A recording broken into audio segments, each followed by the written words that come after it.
Next we have the direct to stage option, which I've covered previously when we talked about digital video. Direct to stage displays the movie when it appears on the stage with the fastest, smoothest playback. Deselect this option to have director apply ink effects and perform compositing of the sprite with other sprites in memory. With direct to stage enabled, the flash content kind of hovers on the stage there and you can't really interact with it or composite it with other content in Director. So the advantages of using direct to stage is you'll usually get better performance of your flash content. The disadvantages of the direct to stage option are that the movie always appears on top of other sprites, regardless of the channel in which it appears in the score, and ink effects don't work on those sprites. Next, specify a quality value.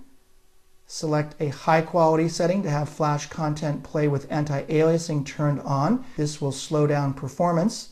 Select auto high to have director start playing the movie with anti-aliasing on. Turn it off if it can't play the movie at the required frame rate. Select one of the low quality settings to turn off anti-aliasing but speed up performance. Select auto low to have director start playing the movie without anti-aliasing.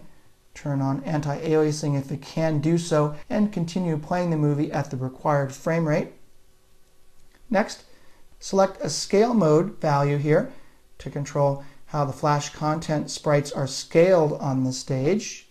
Show all maintains the movie's aspect ratio and if necessary fills in any gaps along the horizontal or vertical dimension using the movie's background color. No border maintains the movie's aspect ratio by cropping the horizontal or vertical dimensions as necessary without leaving a border. Exact fit stretches the movie to fit the sprite exactly. Auto size adjusts the sprite's bounding rectangle to fit the movie when it's rotated, skewed, or flipped. And no scale places the movie on the stage with no scaling. The movie always stays the same size regardless of how you resize the sprite, even if it means cropping the movie. That would be if you make the sprite smaller. And lastly, the rate value here controls the tempo at which director tries to play the flash content, normal, fixed, or lockstep. Normal plays the flash content at the tempo stored in the flash content itself. Fixed plays the movie at the rate you specify by typing a value in the entry box. Right there, that's default is 15 frames per second.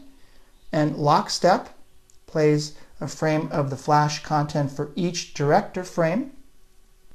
I should point out that according to the director documentation, flash content will never play faster than the frame rate set in the director movie. You can also use Lingo or JavaScript syntax to adjust these and other properties of your flash content.